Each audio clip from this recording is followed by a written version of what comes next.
What if I told you that your favorite afterlife paradise is actually the most sophisticated prison system ever conceived? That the very place souls are meant to find eternal peace might be their eternal cage? Picture this: you've just finished watching Ichigo storm through Soul Society, cheering as he breaks down barriers and challenges the establishment. You think you're watching a simple rescue mission, but what if you have actually witnessed something far more sinister: the exposure of a cosmic deception that has been operating for millennia? The first time I watched Bleach, I was mesmerized by Soul Society's grandeur. Those towering white buildings, the cherry blossoms falling like snow, the sense of order and tradition that permeated every corner. It looked like paradise incarnate. But something nagged at me, a whisper in the back of my mind that grew louder with each episode. It started with a simple observation: why do souls need to be governed at all? Think about it logically for a moment. These are spirits who have transcended death itself. They've moved beyond the physical limitations of human existence. So why do they need laws? Why do they need a military? Why do they need a rigid caste system that determines their worth and place in the supposed afterlife paradise? The answer isn't what you think it is.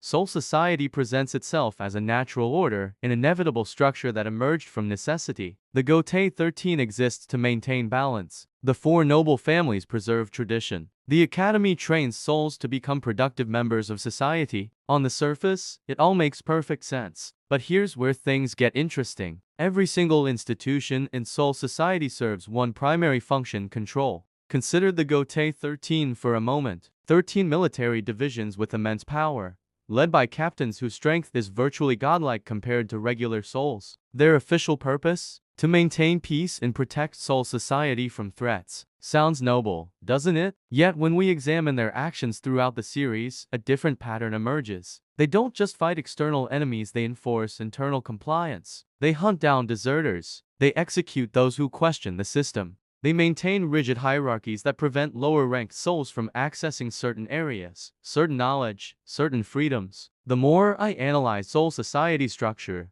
the more I realize something chilling.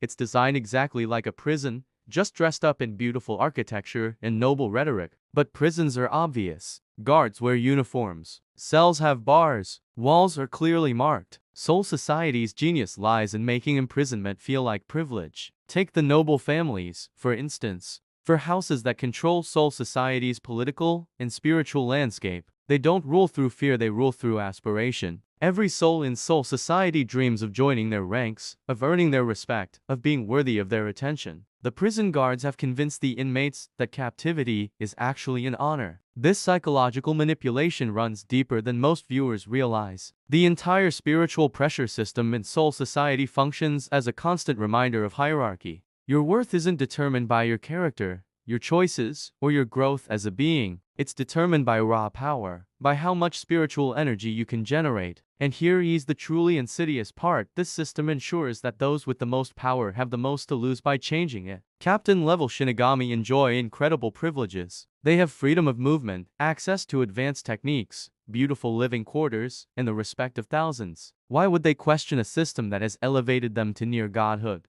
The prison has made its most capable inmates into willing guards. But the real masterstroke of Soul Society's design becomes clear when you examine what happens to souls who do and fit the mold. Rukengai, the sprawling district surrounding the Siraitai, tells the true story of Soul Society's nature. Millions of souls live in poverty, violence, and despair. They're told this is temporary, that they can earn their way into better districts through good behavior and spiritual development. It's the ultimate carrot and stick system. Yet for every Jin Ichimaru who claws his way out of the slums, thousands remain trapped in cycles of violence and hopelessness. The system isn't designed to elevate everyone, it is designed to create just enough success stories to maintain the illusion of meritocracy while keeping the vast majority locked in place. Now, you might be thinking this is just the natural order of things. After all, even in life, societies have hierarchies. Some people rise, others don't. That's just how the world works, right? But here's what makes Soul Society different and infinitely more sinister: these souls are dead. They've already paid the ultimate price. They've experienced the final transformation. They should be free from the limitations and struggles that define their mortal existence. Instead, they find themselves trapped in a system that's somehow worse than the life they left behind. In the human world, there's always the possibility of death as an escape from suffering.